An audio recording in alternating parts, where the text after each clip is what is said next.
Radhe Radhe. Hello everyone. Let's begin with the new episode.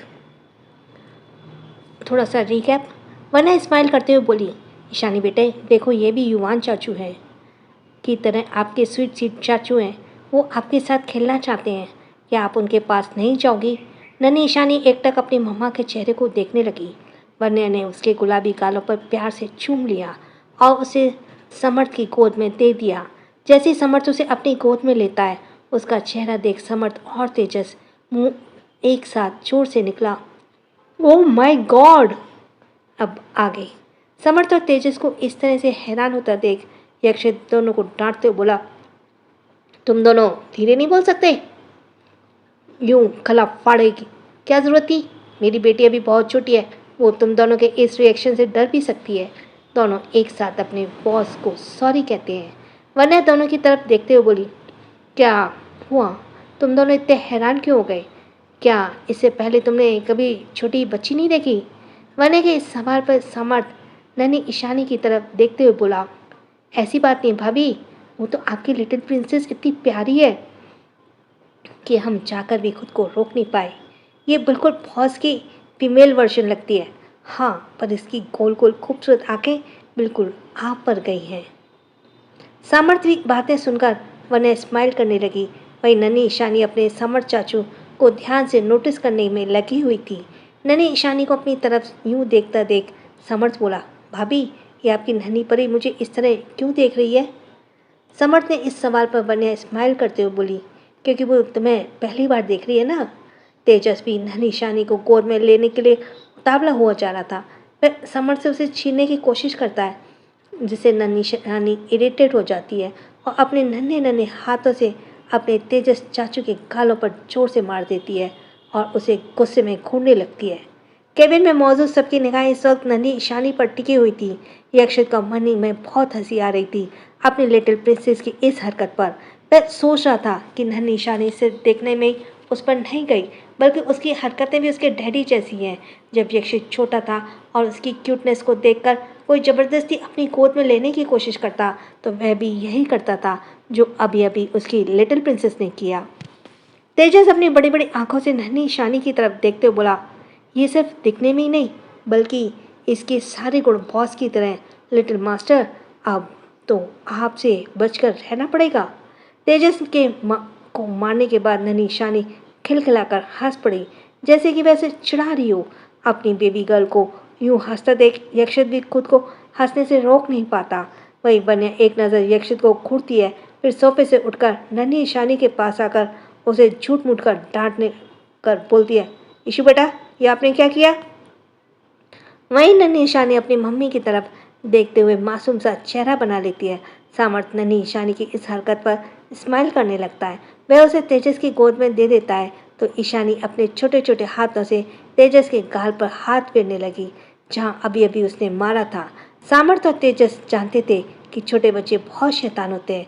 तेजस नन्ही शैतानी को अपनी गोद में लिए हुए ही बोला, नन्ही परी, कहीं आपका इरादा फिर से तो मुझे मारने का नहीं है ना? नन्ही ईशानी तेजस को ध्यान से देखती है और उसके होठों से खेलने लगती है। इस वक्त वह बेहद ही प्यारी लग रही थी। सामर्थ और तेजस तो उसके अपने सारे कामकाज भूलकर आराम से ईशानी के साथ वहीं फर्श पर बैठकर खेलने लगे। वन्य उन्हें स्माइल करते हुए देख रही थी। वहीं यक्षित दोनों को छोटी आंखों से घूर रहा था। वह दोनों को यूं ही घूरते हुए कड़क आवाज में बोला, तुम दोनों को क्या हो गया है? तो जाकर थोड़ा काम भी कर लो। दोनों नन्ही ईशानी के साथ खेलने में इतनी बिजी हो गए थे कि उनके सामने उनका काम कोई मायने नहीं रखता था। सामर्थ अपने बॉस से रिक्वेस्ट करते हुए बोला, प्लीज़ बॉस, बस थोड़ी देर और। लिटिल प्रिंसेस रोज रोज ऑफिस थोड़ी आती है, प्लीज़ हमें उसके साथ खेलने दीजिए। वैसे भी आपके बाद हमारे लिटिल चैम्प और हमारी लिटिल मास्टर ही हमारी बॉस बनने वाले हैं। यक्षित दोनों को छोटी आंखों से घूरने लगा। वह दोनों की तरफ देखते हुए ऑर्डिंग टोन में बोला, अगर अभी के अभी तुम दोनों अपने काम पर नहीं गए तो इस मंथ की सैलरी से हाथ धो बैठोगे। यक्षित का इतना कहना ही था कि समर्थ और तेजस के कान खड़े हो गए। दोनों आस भरी निगाहों से वन्या की तरफ देखने लगे। वन्या यक्षित की तरफ देखकर कुछ कहती, उससे पहले यक्षित ने अपने हाथ दिखाकर उसे बोलने से रोकते हुए कहा, नहीं पापी, काम भी बहुत ज़रूरी है। तेजस मन ही मन अपने बॉस को कोसते बोला, हाँ बॉस, आपको तो काम ज़रूरी लगेगा, रोज़ रोज़ घर जाकर इतनी प्यारी सी बच्ची के साथ खेलने का मौका जो मिलता है। वन्या तेजस को समर्थ की तरफ देखते हुए बोली, तुम दोनों ईशानी के साथ खेलने सिंघानिया मेंशन आ सकते हो। तेजस वन्या की तरफ देखते हुए बोला, थैंक यू भाभी, एक आप ही हैं जिसे हमारी फिक्र है। तेजस का यह कहना ही था कि यक्षित उसे एक नज़र घूर कर देखता है, जिससे वो जल्दी से नन्ही ईशानी को वन्या की गोद में देकर अपने अपने काम पर लग जाते हैं। दोनों के जाने के बाद वन्या सोफे पर बैठकर ही यक्षित को देख रही थी, जो अब से लैपटॉप पर लगा हुआ था और अपना काम कर रहा था। वहीं नन्ही ईशानी फर्श पर अपने टॉयज जो कि यक्षित ने अपनी लिटिल प्रिंसेस के लिए ऑर्डर किए थे, उनके साथ वो खेलने में बिजी हो गई। खेलते खेलते अचानक नन्ही ईशानी की निगाहें अपने डैडी पर गई, जो कि अपनी डेस्क पर बैठे हुए बहुत ही फोकस्ड होकर काम कर रहे थे। नन्ही ईशानी अपने घुटनों के बल सरकते हुए बहुत ही स्पीड के साथ अपने डैडी की तरफ जाने लगी। ये देखकर वन्या ने उसे जल्दी से अपनी गोद में उठा लिया और यक्षित की डेस्क की तरफ बढ़ते हुए नन्ही ईशानी को अपने डैड की गोद में रख देती है। अपनी लिटिल प्रिंसेस को अपनी गोद में देखकर यक्षित की सारी थकान दूर हो जाती है और उसके फेस पे एक स्माइल आ जाती है। वह कीबोर्ड पर से अपना हाथ हटाकर अपनी नन्ही प्रिंसेस को इर्द गिर्द अपना हाथ लपेट लेता है और उसके माथे पर अपना माथा जोड़ लेता है उसके माथे से। अपने डैडी की तरफ देखकर नन्ही ईशानी स्माइल करने लगती है और अपनी डैडी की गोद में खड़े होने की कोशिश करती है। यक्षित अपने दोनों भाई पकड़कर उसे अपनी गोद में ही उठा लेता है। नन्ही ईशानी स्माइल करते हुए अपने डैडी के सीने से चिपकने की कोशिश करती है। ये देखकर यक्षित स्माइल करते हुए उसके सिर पर 2-3 बार चूम लेता है। फिर वह नन्ही ईशानी के दोनों छोटे छोटे गुलाबी गालों को चूमते हुए बोला, बेटा आप कितनी देर से खेल रहे हो, क्या आपको नींद नहीं आ रही है? नन्ही ईशानी एक नज़र अपने डैडी को देखती है, फिर अचानक अपने छोटे छोटे हाथों से यक्षित की नेक टाई पकड़कर उसे अपने मुंह में डालने की कोशिश करती है, पर इससे पहले वन्या उसे रोक कर बोली, नो इशू बेटा, ये डैडी की नेक टाई है, उसे खाते नहीं, ओके? यक्षित वन्या की तरफ देखते हुए बोला, वाइफी लगता है इशू को भूख लगी है, वो काफ़ी देर से खेल रही है। वन्या को भी यक्षित की बात सही लगती है।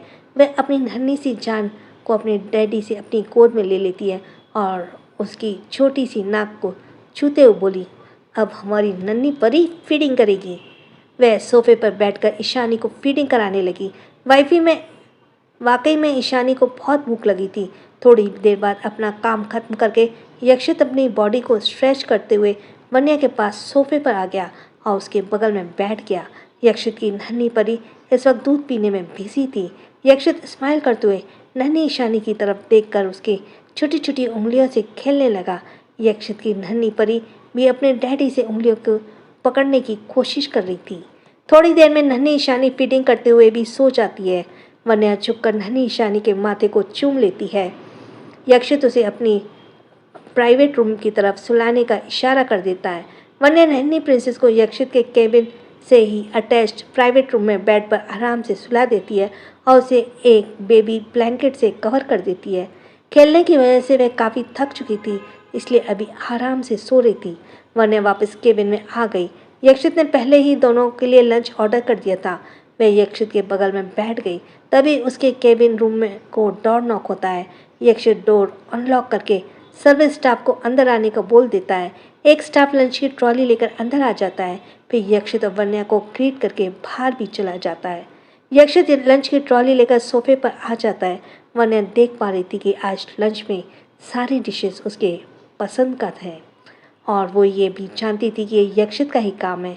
वह यक्षित की तरफ देखकर स्माइल करते बोली, यक्षित सारी डिशेस मेरी पसंद की है, कुछ आप अपनी पसंद का भी ऑर्डर कर लेते। यक्षित दोनों की प्लेट में लंच सर्व कर वन्या की पहली बाइट खिलाते हुए बोला, वाइफी मेरे लिए तो तुम्हारे चेहरे की प्यारी सी स्माइल ही काफ़ी है। दोनों साथ में लंच करने लगे। लंच करने के बाद यक्षित एक प्यार सा चॉकलेट केक ऑर्डर करता है, जिसे उसने खास वन्या के लिए बनवाया था। वन्या को चॉकलेट केक बहुत पसंद थे। केक आने के बाद वन्या उसे ध्यान से देखती है, जिसमें हैप्पी वेडिंग एनिवर्सरी विश लिखी हुई थी। केक देखने में ही बेहद टेस्टी लग रहा था, साथ ही इसकी डिज़ाइन भी काफ़ी ज़्यादा खूबसूरत थी। यक्षित के वन्या का हाथ पकड़कर केक कट किया और उसे एक टुकड़ा खिलाते हुए बोला, हैप्पी वेडिंग एनिवर्सरी वाइफी। वन्या यक्षित को एक और टुकड़ा खिलाते हुए बोली, सेम टू यू यक्षित, वैसे केक बहुत ही टेस्टी है। वन्या की इस बात पर यक्षित एग्री ना करते हुए बोला, नहीं वाइफी, ये केक सबसे ज़्यादा टेस्टी नहीं है। इस वक्त यहाँ पे एक और चीज़ मौजूद है जो इस केक से भी ज़्यादा टेस्टी है। यक्षित की बातें सुनकर वन्या बहुत एक्साइटेड हो गई। वैसे भी आज उसका स्वीट खाने का बहुत ज़्यादा ही दिल कर रहा था। वह यक्षित की तरफ देखते हुए बोली, इस केक से भी ज़्यादा स्वीट कहाँ है? मुझे तो कुछ दिखाइए, मुझे तो भी टेस्ट कराइए, मुझे कुछ नहीं दिख रहा है यहाँ पर और कुछ। वन्या की बातें सुनकर यक्षित के फेस पे एक शरारती स्माइल आ गई। वह वन्या की नेक को पकड़कर अपने करीब करते हुए उसके गुलाबी होठों को सहलाते हुए बोला, ये तुम्हारे गुलाब की पंखुड़ियों से मुलायम होठ वाइफी, इनके टेस्ट के आगे इस केक का टेस्ट कुछ भी नहीं है। यक्षित की बातें सुनकर वन्या का चेहरा शर्म से गुलाबी हो गया और इस वक्त उसे कोई अंदाज़ा नहीं था कि यक्षित ऐसा कुछ बोलने वाला है। यक्षित जल्दी से वन्या के गुलाबी होठों पर अपने होठ रखकर उसे बहुत ही प्यार से चूमने लगा। वन्या भी उसका पूरा साथ दे रही थी। धीरे धीरे यक्षित को ये किस एक डीप और पैशन से भरी किस में तब्दील होने लगी। वह चाहकर भी वन्या में खुद को डूबने से रोक नहीं पा रही थी। यक्षित ने उसे तब तक किस किया जब तक कि वह पूरी तरह से सेटिस्फाइड नहीं हो गया। वन्या की सांसें भारी होती हुई महसूस होने पर उसने उसके गुलाबी होठों को काट कर उसे रिलीज कर दिया। यक्षित के बाइट करने पर वन्या अपने होठों को चलाते हुए यक्षित की तरफ घूर कर देखते हुए बोली, आप बात बात पर बाइट करने क्यों लग जाते हैं? यक्षित उसे अपने सीने पर छिपाते हुए बोला, वाइफी तुम हो ही इतनी टेस्टी, मैं खुद को कंट्रोल नहीं कर पाता। वन्या थोड़ी देर तक यूं ही यक्षित के सीने से लगी हुई थी। थोड़ी देर बाद यक्षित अपना काम खत्म कर लेता है क्योंकि उसने वन्या के लिए एक सरप्राइज भी प्लान किया हुआ था। काम खत्म करने के बाद यक्षित और वन्या दोनों अपनी लिटिल प्रिंसेस की तरफ जाने लगे। नन्ही शानी तो कब की उठ चुकी थी और आराम से बेड पर सो रही थी, पर जैसे ही उसने मम्मा का डोर पर लेटी हुई थी, पर जैसे ही उसने मम्मा और डैडी को देखा वह मुंह बनाकर रोने ही वाली थी कि यक्षित जल्दी से अपनी बेबी गर्ल के पास जाकर उसे अपनी गोद में उठा लेता है। वन्या अपनी बेबी प्रिंसेस को देखकर स्माइल करते हुए यक्षित की तरफ देखते बोली, बहुत शैतान है आपकी लिटिल प्रिंसेस। वैसे शैतानी के मामले में किस पर गई है यक्षित? क्योंकि बचपन में मैं तो बिल्कुल एक शान बची हुआ करती थी। यक्षित लिटिल प्रिंसेस को अपने सीने से लगाते हुए बोला, जब लिटिल प्रिंसेस अपने डैडी की कार्बन कॉपी है तो शैतानी के मामले में भी तो अपने डैडी पर ही जाएगी ना। वन्या यक्षित पर हंस देती है। वहीं नन्ही ईशानी अपने डैडी के कंधे पर अपना सिर रख देती है। यक्षित अपनी बेटी और वाइफी को लेकर ऑफिस से निकल जाता है। उसने तेजस और सामर्थ को बाकी का काम समझा दिया था। वो ऑफिस से निकलकर सबसे पहले वेद को पिक करते हैं। फिर यक्षित चारों को एक बेहद ही खूबसूरत होटल की तरफ ले जाता है जो दिखने में किसी खूबसूरत कॉटेज की तरह लग रहा था। वन्या रास्ते पर यक्षित को परेशान करते हुए जा रही थी कि वो उन्हें कहाँ लेकर जा रहा है, पर यक्षित ने वन्या के किसी भी सवाल का जवाब नहीं दिया। थोड़ी ही देर में उनकी कार एक कॉटेज की तरफ दिखने वाले होटल के बाहर पार्क करवा दी। चारों अंदर आते हैं। वहाँ का मैनेजमेंट और स्टाफ उन्हें ग्रीट करते हैं। यक्षित वन्या और उसके बच्चों को लेकर लिफ्ट में एंटर होकर ऊपर की तरफ जाने लगा। लिफ्ट का दरवाज़ा खुलने पर ही सब एक कमरे की तरफ जाने लगे। यक्षित ने वो पूरा फ्लोर ही बुक कर लिया था, इसलिए वहाँ पर लोग नज़र नहीं आ रहे थे। चारों एक कमरे में आ गए। अंदर आकर वन्या की खुशी का ठिकाना भी नहीं रहा क्योंकि उस हॉल की तरफ बड़े से कमरे में किसी ड्रीमी कमरे की तरह सजाया गया था। ऐसा लग रहा था जैसे वन्या किसी जन्नत में आ गई हो क्योंकि डेकोरेशन बिल्कुल उस तरह का ही था। वेद इधर उधर घूमते बोला, डैडी ये कितना प्रीटी है। वेद की बातें सुनकर यक्षित स्माइल करने लगा। उसने वेद की स्कूल यूनिफॉर्म चेंज कर दिया और उसे उसी की मैचिंग का एक क्यूट सा डिज़ाइनर सूट पहना दिया। वन्या ने भी अपनी लिटिल प्रिंसेस को नेवी ब्लू कलर की एक प्रिंसेस फ्रॉक पहना दिया जिसमें वह सचमुच ही प्रिंसेस लग रही थी। वन्या ने ग्लास डोर से बाहर देखा तो वहाँ पर एक फूल था जिस पर फूलों के पेटल से हैप्पी वेडिंग एनिवर्सरी लिखा हुआ था। यक्षित वन्या के पीछे से हाक करते बोला, वाइफी कैसा लगा तुम्हें मेरा सरप्राइज? वन्या यक्षित के गालों को प्यार से चूमते हुए बोली, बहुत ही ज़्यादा खूबसूरत। चारों तरफ देखकर वहाँ एंजॉय करते हैं। चारों थोड़ी देर वहाँ रुककर एंजॉय करते हैं। यक्षित और वन्या दोनों कपल डांस करते हैं और उनके दोनों नन्हे अपनी मम्मी और डैडी को डांस करते हुए बहुत खुश हो रहे थे। थोड़ी देर बाद वे सिंघानिया मैंशन के लिए निकल जाते हैं। घर पहुंचकर जैसे ही यक्षित डोरबेल बजाता है, सामने दरवाज़ा खुलता है तो वे पाते हैं कि घर में पूरी तरह अंधेरा था। वन्या को तो लगने लगा था कि वहीं कहीं वे गलत पते पर तो नहीं आ गए। वह यक्षित की तरफ सवालिया नजरों से देखने लगी। इस वक्त वेद वन्या की गोद में था और नन्ही ईशानी अपने डैड की गोद में सोने की कोशिश कर रही थी। वेद भी लगभग अपनी माँ के कंधे पर सिर रखकर सो चुका था। तभी अचानक मेंशन के बड़े से हॉल की सारी लाइट्स ऑन हो जाती हैं।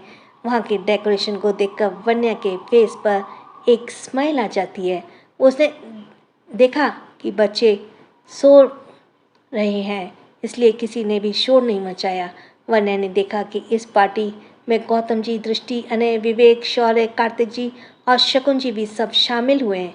अब तक वन्या को पता चल गया था कि ये सरप्राइज पार्टी उनकी वेडिंग एनिवर्सरी के लिए थी।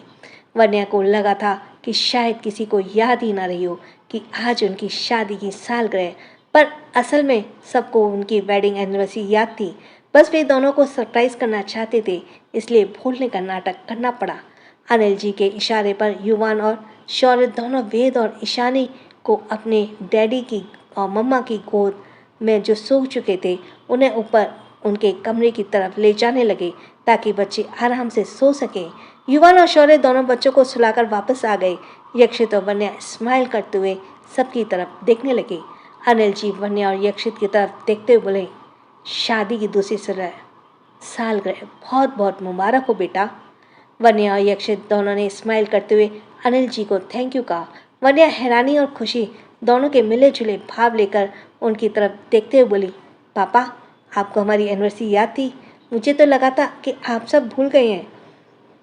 अनिल जी स्माइल करते हुए बोले, अरे बेटा, इतनी इम्पोर्टेंट डेट हम चाहकर भी कैसे भूल सकते हैं। 2 साल पहले आज ही के दिन तो हमारे घर खुशियाँ लौट कर आई थी। हमारे घर की लक्ष्मी ने पहली बार इस घर में कदम रखा था। अनिल जी की बात सुनकर वन्या के फेस पर एक प्यारी सी स्माइल आ गई। वहीं जीविका भी अपनी दी को इस तरह देखकर आज बहुत ही ज़्यादा खुश थी। उसकी आंखें खुशी के मारे बार बार नम हो रही थी, क्योंकि इस घर में आने से पहले जीविका ने अपनी दी की लाइफ में सिर्फ स्ट्रगल करते ही देखा था। हर दिन कुछ ना कुछ ऐसा होता था जो वन्या की लाइफ दे जाया करती थी, तकलीफ दे जाया करती थी। एक तरफ से वह अपनी लाइफ में बिल्कुल अकेली पड़ चुकी थी। कहने को तो उसकी बहन जैसी दोस्त दृष्टि और वो हमेशा वन्या के साथ थी, पर फिर भी वह अपनी लाइफ में अकेले पड़ चुकी थी।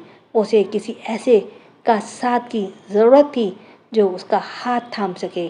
अपनी लाइफ में स्ट्रगल को देखकर बढ़ते वक्त के साथ साथ वन्या ने भी उम्मीद लगाना भी छोड़ दिया था कि उसकी ज़िंदगी में कभी ये पल आएंगे। पर कहते हैं ना कि भगवान के घर देर होती है पर अंधेर नहीं होती। बस भगवान ने उसकी एक कितनी परीक्षा लेते हैं। वन्या का इम्तिहान लेते लेते वो भी थक चुके थे और आखिर में उन्हें अपना फरिश्ता भेजना ही पड़ा, जिसे उन्होंने वन्या के लिए ही बनाया था। यक्षित वन्या की जिंदगी का वो गिफ्ट था जिसके लिए वह भगवान से हमेशा शुक्रगुजार रहने लगी थी। यक्षित ने वन्या के खाली दामन को में खुशियां भर दी थी।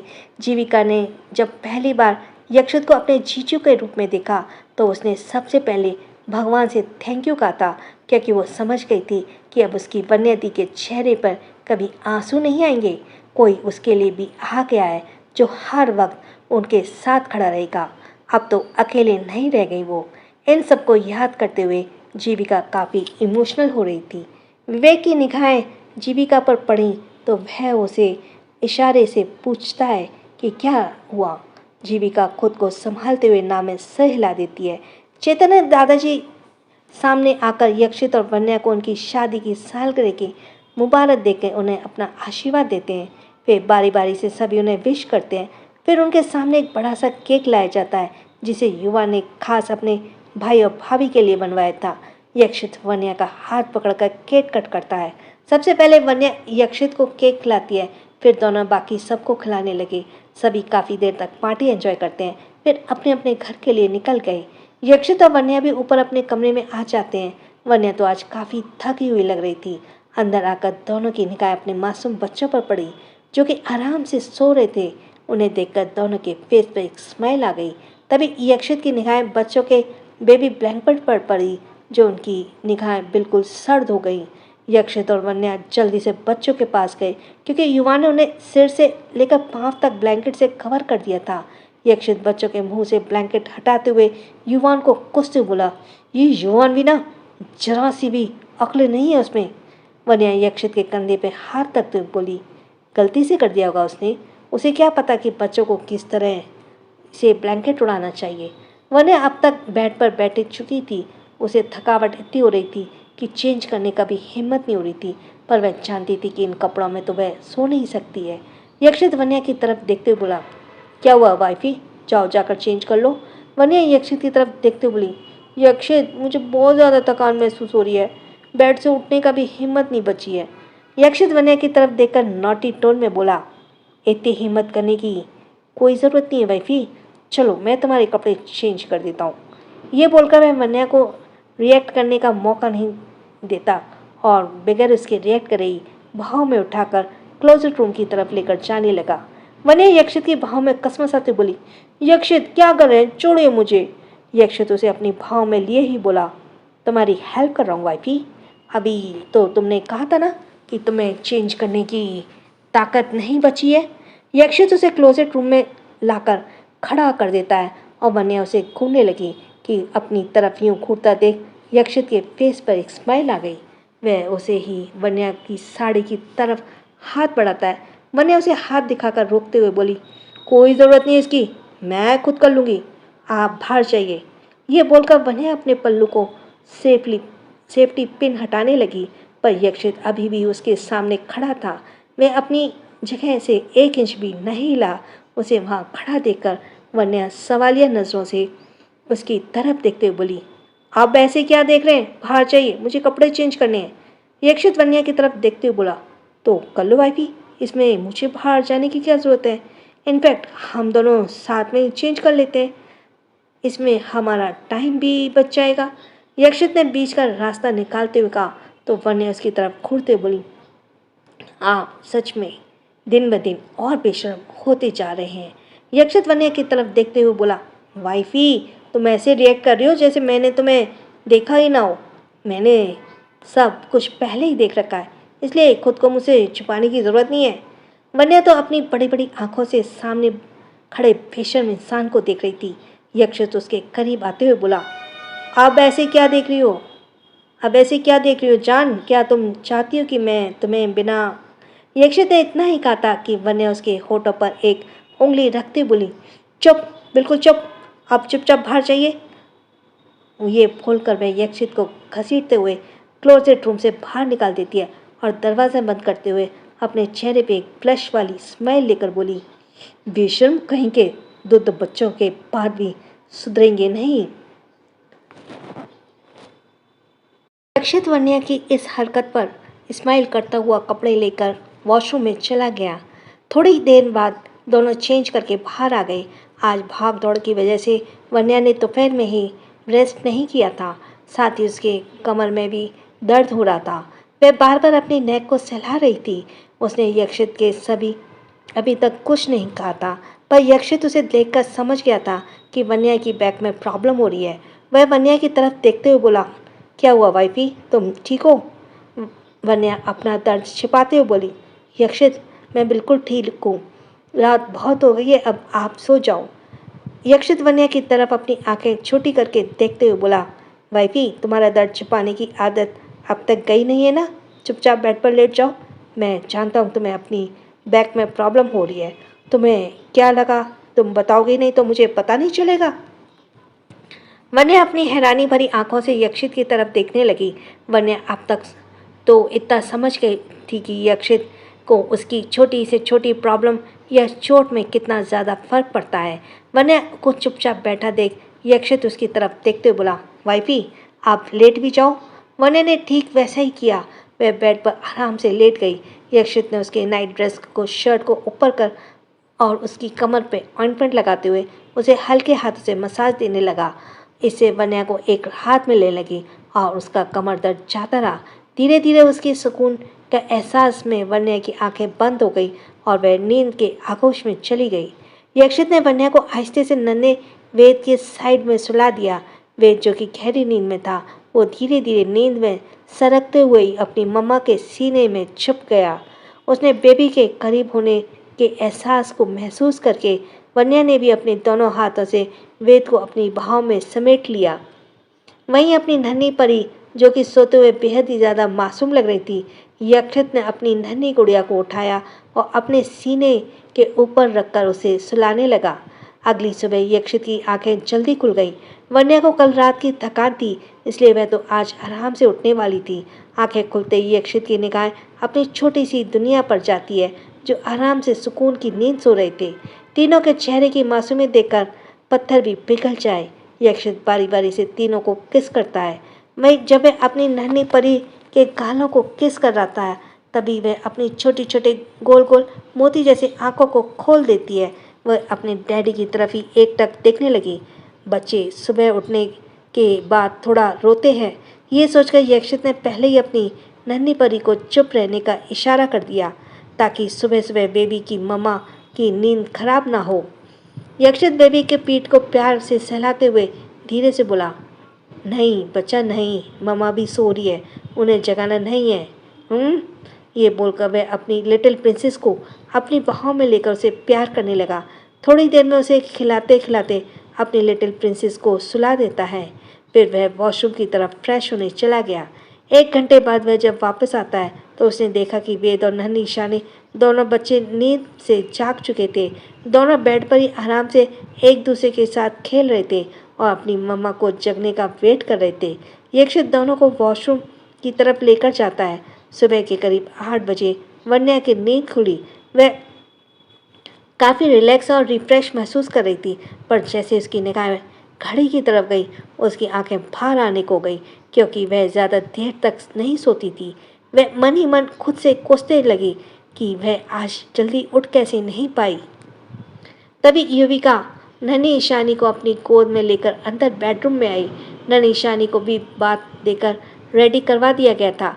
वन्या के जहन में भी दोनों बच्चों का ख्याल आया। वह युविका की तरफ देखते बोली, युविका वेद कहाँ है? वन्या के फेस एक्सप्रेशन को देखकर युविका उसके कंधे पर हाथ रखते बोली, रिलैक्स भाभी, आज आपके नन्हे शैतान को उनके डैडी ने रेडी कराया है। ये बोलकर वह वन्या को सारी बात बता देती है। यक्षित की एक इम्पॉर्टेंट मीटिंग होने वाली थी, इसलिए वह जल्दी घर से निकल गया था। यक्षित ने नन्हे वेद को उसके स्कूल ड्रॉप कर दिया था। वन्या बेड से उठ गई और वॉशरूम की तरफ फ्रेश होने चली गई। थोड़ी देर बाद वह बिल्कुल रेडी होकर बाहर आई। बाद में उसने यक्षित को कॉल करने का भी ट्राई किया, पर यक्षित मीटिंग में बिजी था, इसलिए उसने कॉल पिक नहीं की। धीरे धीरे दिन कुछ ऐसे ही बीत गए। शाम के वक्त बच्चे भी स्कूल से आ गए थे। वन्या को लगा था कि शायद आज यक्षित जल्दी आ जाए, पर ऐसा कुछ भी नहीं हुआ। वह हॉल में इधर से उधर टहलते हुए हॉल को नापने लगी। वेद भी अपने डैडी के साथ खेलना चाहता था। वहीं नन्ही ईशानी भी अपने डैडी का वेट कर रही थी। वह बार बार अपने छोटे छोटे हाथों से मैंशन में बड़े से मेन दरवाजे की तरफ इशारा करने लगी, जैसे कि उसे पता हो कि डैडी वहीं से आएंगे। कुछ देर के इंतज़ार के बाद लगभग शाम के 7 बजे मेन दरवाज़ा खुला। वन्या की निगाहें जैसे सामने के नज़ारे पर पड़ी, वह जैसे वहीं पर जम गई। उसकी सांसें थमने लगी, पता नहीं, आप अपने आप समझ लीजिए जो भी है। चैतन्य दादाजी और अनिल जी भी इस वक्त हॉल में मौजूद थे। युवान और युविका दोनों वेद और नन्ही ईशानी के साथ खेलने में लगे हुए थे। जीविका भी वहीं पर बैठी थी। चैतन्य दादाजी और अनिल जी की निगाहें जैसे ही सामने पड़ी, वे तुरंत सोफे पर उठकर बैठे और अपने चेहरे पे हैरानी और चिंता के भाव लेकर दरवाजे की तरफ जाने लगे। सामने यक्षित खून से लथपथ खड़ा था। आस्तिक उसे सहारा देकर थामे हुए था। उसकी वाइट शर्ट खून से रंग चुकी थी। नज़ारा देखकर वन्या की धड़कनें तो जैसे थम सी गईं। चैतन्य दादाजी के इशारे पर आस्तिक यक्षित को सोफे पर बिठाता है। चैतन्य दादाजी का चेहरा इस वक्त काफ़ी सर्द हो गया था। वे अपनी कड़क आवाज़ में आस्ते की तरफ देखते हुए बोला, ये सब कैसे हुआ? आस्तिक उन्हें पूरी बात बताता है कि कैसे वे जब ऑफिस से घर आ रहे थे तब उन पर जानलेवा अटैक हुआ जिसमें यक्षित की काफ़ी घायल हो गया था। दादाजी जैसे जैसे पूरी बात सुन रहे थे उनका गुस्सा बढ़ता ही जा रहा था। वहीं अपने डैडी की इस तरह देखकर वेद दौड़ता हुआ यक्षित के पास आ गया। उन्हें इस हालत में देखकर नन्हे से वेद के मोती जैसे आंखों में आंसू आ गए। वे यक्षित को देखकर रोने लगा। वहीं नन्ही ईशानी भी अपने डैडी को इस तरह देखकर रोने लगी। सबका ध्यान उन नन्हे बच्चों पर चला गया। वन्या ने भी खुद को बड़ी मुश्किल से कंट्रोल किया था। वन्या ने नन्ही ईशानी को अपनी गोद में ले लिया और अपने दूसरे हाथ से वेद को थाम लिया। नन्हा वेद अपनी मम्मा के पैरों में लिपटकर रोते हुए बोला, मम्मा डैडी को क्या हो गया? देखिए ना, उन्हें कितनी चोट लगी है। ये बोलते हुए उन्हें नन्हे से वेद की आंखों से आंसू गिरकर उसके गालों पर टपक रहे थे। अनिल जी वेद को चुप कराते हुए बोले, शांत हो जाओ बेटा, आपके डैडी बहुत जल्द ठीक हो जाएंगे। अनिल जी ने वेद को अपनी गोद में उठा लिया और उसे शांत कराने लगे। वन्या अपनी नन्ही परी को अपने सीने से चिपका कर उसे शांत कराने की कोशिश करने लगी। वन्या ने नन्ही ईशानी और वेद को जीविका और युविका को देकर उन्हें उनके कमरे में ले जाने को कहा। दोनों उन्हें वहां से लेकर वेद के रूम की तरफ जाने लगे। चेतन दादाजी यक्षित की तरफ देखते हुए बोले, आस्ते, कहीं ये काम उस भगोड़े विक्रांत खन्ना का तो नहीं है? हर बार मात खाने के बाद भी वह अपना फन उठाना नहीं छोड़ता। सामने से तो वह हमारे पोते को से जीत नहीं सकता। उसने सोचा होगा कि क्यों ना इस बार पीठ पीछे से वार किया जाए। दादाजी के यह कड़क लहजे में कहा था। युवान को भी उस हमलावर पर बहुत जोर से गुस्सा आ रहा था। वह अपने भाई से बहुत ज़्यादा प्यार करता था। उन्हें एक खरोंच भी आ जाए तो उसे बर्दाश्त नहीं होता था। वह दादाजी की तरफ देखते हुए बोला, दादू, अगर ऐसी बात है ना तो मैं इस विक्रांत खन्ना को छोड़ूंगा नहीं। उसकी हिम्मत भी कैसे हुई मेरे भाई पर अटैक करने की? युवान ने यह काफ़ी गुस्से में कहा। आज पहली बार वन्या युवान का ये रूप देख रही थी, क्योंकि युवान एक क्यूट सा और मस्त मौला टाइप का लड़का था। वह अपने भाई के लिए प्यार करता है, ये बात तो वन्या जानती थी, पर वह उनके लिए इस कदर पॉसेसिव है, ये बात उसे आज पता चल रही थी। अनिल जी युवान के कंधे पर हाथ रखते बोले, शांत हो जाओ युवान, पहले हमें तुम्हारे भाई की हालत पर ध्यान देना चाहिए। ये बोलकर अनिल जी ने एक डॉक्टर को कॉल कर दिया। आस्तिक और युवान दोनों ही सहारा देकर यक्षित को अपने कमरे की तरफ लेकर जाने लगे। वहीं सोफे पर बैठने से उस पर भी यक्षित का खून के छींटे लग गए थे। ये देखकर वन्या का दिल बैठ गया। उसे अपने यक्षित की बहुत ज़्यादा फिक्र हो रही थी। वो भी जानती थी कि उसने कितनी मुश्किल से खुद को रोका हुआ था। वन्या की हालत देखकर चैतन्य दादाजी और अनिल जी उसके पास आए। चैतन्य दादाजी वन्या की तरफ देखते हुए बोले, खुद को संभालिए बेटा, आपको अपने नन्हे बच्चे को भी संभालना है। वन्या सोफे की तरफ देखते हुए अपनी भरी आंखों से दादाजी की तरफ देखकर बोली, दादाजी, ये अचानक क्या हो गया? कल तक तो सब कुछ ठीक था ना? हम सब हंस रहे थे, मुस्कुरा रहे थे। अनिल जी वन्या के सिर पर प्यार से हाथ फेरते बोला, शांत हो जाओ बच्चे, खुद को संभालो, भगवान पर भरोसा रखो, वो बहुत जल्द सब कुछ पहले जैसा कर देंगे। वन्या भारी मन से हाँ में सिर हिला देती है और दोनों की तरफ देखते बोली, यक्षित की मेरी ज़रूरत होगी, मैं चलती हूँ। ये बोलकर वह सीढ़ियों से होते हुए अपने कमरे की तरफ जाने लगी। वहीं वन्या के जाने के बाद चैतन्य दादाजी और अनिल जी का चेहरा बहुत ही गंभीर हो गया, क्योंकि वह दूसरी बार था जब यक्षित पर इस तरह का जानलेवा हमला हुआ था। दोनों इस इंसिडेंट से काफ़ी ज़्यादा परेशान थे, पर एक दूसरे के मन के भाव समझकर एक दूसरे को हर्ट नहीं करना चाहते थे, इसलिए दोनों चुप खड़े थे। पहली बार जब यक्षित पर इस तरह का जानलेवा अटैक हुआ था, वह पूरी तरह से घायल हो गया था। उसकी कंडीशन इतनी ख़राब हो गई थी कि उसे हॉस्पिटल में एडमिट करना पड़ा था। तो वो वक्त सिंघानिया फैमिली के लिए कितना मुश्किलों से भरा था, ये बात चैतन्य दादाजी और अनिल जी भी जानते थे। चैतन्य दादाजी ने उस वक्त भी ये पता लगाने की बहुत कोशिश की थी कि आखिर कौन है वो दुश्मन जो इस तरह पीठ पीछे वार करने में उन्हें नुकसान पहुंचाने की कोशिश कर रहा है। काफ़ी कोशिशों के बाद भी वे पता नहीं लगा पाए कि आखिर ये सब कर कौन रहा है। आज दूसरी बार था जब यक्षित पर दोबारा एक बहुत बड़ा अटैक हुआ था, क्योंकि यक्षित के वेल ट्रेंड बॉडीगार्ड्स के होने के बावजूद उसे इतनी चोटें आई थी, तो इसका तो एक ही मतलब था कि वह दुश्मन कोई साधारण नहीं है। कुछ सोचकर चैतन्य दादाजी ने हॉल के सोफे को चेंज करवा दिया। फिर दोनों अपने अपने कमरे की तरफ चले गए। वहीं वन्या अपने भारी कदमों से सीढ़ी चढ़ रही थी। उसे यक्षित की हालत देखी नहीं जा रही थी, पर फिर भी वह बहुत हिम्मत से काम ले रही थी। वे अपने कमरे में आई तो युवान और आस्तिक वहीं खड़े थे। वन्या ने उन्हें जाने का बोल दिया और एक नज़र यक्षित की तरफ देखने लगी। इन्हीं गहरी चोटों लगने के बावजूद यक्षित के चेहरे पे डर का या दर्द का कोई भाव नहीं था। इस वक्त भी उसके चेहरे के एक्सप्रेशन बिल्कुल सर्द थे, जैसे कि कुछ हुआ ही ना हो। वन्या बड़ी मुश्किल से खुद को संभालते हुए यक्षित के पास आई और उसकी शर्ट रिमूव करने लगी, क्योंकि ज़्यादा देर तक इस शर्ट में रहना यक्षित के लिए ठीक नहीं था। क्या वन्या ने आहिस्ते आहिस्ते यक्षित के शर्ट के सारे बटन खोलकर उसकी शर्ट को उसकी बॉडी से अलग कर दिया। शर्ट रिमूव करते ही जैसे ही वन्या की निगाहें उसके चोटों पर पड़ी, वह खुद को रोक नहीं पाई और अपने मुंह से हाथ रखकर रोने लगी।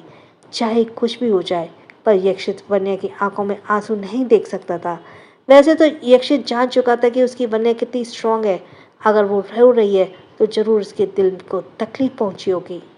यक्षित को उस अटैकर पर बहुत ज़्यादा गुस्सा आने लगा, क्योंकि उसकी वजह से उसकी वाइफी की आंखों में आंसू आए थे। यक्षित वन्या को अपने पास बुलाता है।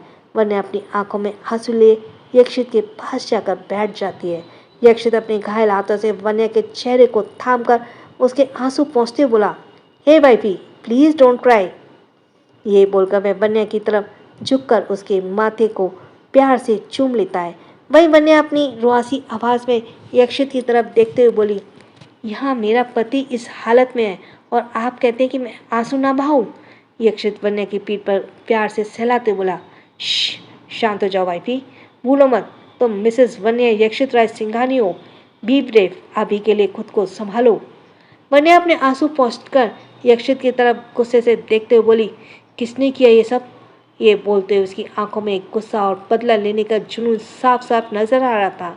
अगर वह शख्स इस वक्त वहां पर मौजूद होता तो शायद उसे वहीं जिंदा दफना देती। वन्या इस वक्त काफ़ी ज़्यादा गुस्से से लग रही थी। आखिर थी भी तो वह भी मिसेस यक्षित राय सिंघानिया ही। अपने परिवार पर कोई नज़र डाले की कोशिश करे, ये वन्या को बर्दाश्त से बाहर था। यक्षित वन्या के गाल पर हाथ रखकर उसकी तरफ देखते हुए बोला, डोंट वरी, मैं बहुत जल्द पता लगा लूँगा कि इन सब के पीछे कौन है। फिर तुम्हें जो ठीक लगे वो उसके साथ करना। वन्या यक्षित की तरफ देखते बस हाँ में सर हिला देती है। थोड़ी ही देर में एक डॉक्टर वहाँ आकर यक्षित का चेक करने लगा। डॉक्टर ने सबसे पहले यक्षित के चोटों को साफ करने लगा। ये करते वक्त यक्षित अपनी आंखें बंद करके अपने दर्द को बर्दाश्त करने की कोशिश करने लगा। उसके हाथ पर बल पड़ गया था। ये देखकर वन्या समझ चुकी थी कि यक्षित किस तकलीफ से गुजर रहा है। उसे काफ़ी गहरी चोटें आई थी। वन्या ने यक्षित के कंधे पर हाथ रख दिया, जिससे यक्षित को एक राहत महसूस हुई और उसका ध्यान अपने दर्द से हट गया। चोटों को क्लीन करने के बाद डॉक्टर ने उसकी मरहम पट्टी कर दी और एक इंजेक्शन देकर मेडिसिन प्रिस्क्राइब की, ताकि यक्षित का घाव जल्दी भर जाए। फिर वो डॉक्टर वहाँ से चला गया। वन्या ने एक नज़र यक्षित की तरफ देखा। वह उसे सहारा देकर क्लोजेट रूम के आई और कपड़े चेंज करने से उसकी हेल्प करने लगी। वापस आकर उसने पहले बेडशीट चेंज किया, क्योंकि वहाँ पर भी यक्षित के खून के छींटे लगे हुए थे। फिर वह यक्षित को आहिस्ते बेड पर लिटा देती है। वह यक्षित की तरफ देख भी नहीं रही थी, क्योंकि उसकी चोटें वन्या को बहुत तकलीफ दे रही थी। तभी दरवाजे से एक नन्हे वेद की आवाज़ आने लगी। वह अपनी बुई और मौसी से बार बार अपने डैडी से मिलने की बात कर रहा था। वही नन्ही ईशानी भी रोई जा रही थी। युविका और जीविका को लगा कि शायद इस वक्त बच्चों को यक्षित के पास जाने देना सही नहीं होगा, इसलिए वह उन्हें रोक कर रखे हुए थी। पर वेद अपने डैडी के हाल से मिलना चाहता था हर हालत में। वह अपने डैडी और मम्मा दोनों से बहुत ज़्यादा प्यार करता था और किसी भी कीमत पे उन्हें खो नहीं सकता था। यक्षित ने उन्हें इशारे से अंदर आने को बोला। युविका नन्ही प्रिंसेस को बेड पर बिठा देती है। वेद भी दौड़कर अंदर आ जाता है। जीविका और युविका वहाँ से अपने कमरे की तरफ चली जाती हैं। आज सिंघानिया मैंशन में हर कोई इस इंसिडेंट से काफ़ी ज़्यादा परेशान था। नन्हा वेद जल्दी से बेड पर चढ़ गया और अपनी नम आँखों से अपने डैडी को देखने लगा। वह आहिस्ता से अपने डैडी के पास गया और अपने छोटे छोटे हाथों से अपने डैडी को चेहरे को छूने लगा। वन्या की बेड पर यक्षित के बगल में बैठी हुई थी। अपने डैडी के चेहरे को छूते हुए अचानक नन्हे वेद की आंखों में आंसू बहने लगे और अपनी रुआसी आवाज़ में बोला, डैडी। यक्षित बहुत ही प्यार से वेद के सिर पर हाथ फेरता है। Thanks for listening. छोटों को प्यार, बड़ों को सम्मान। राधे राधे।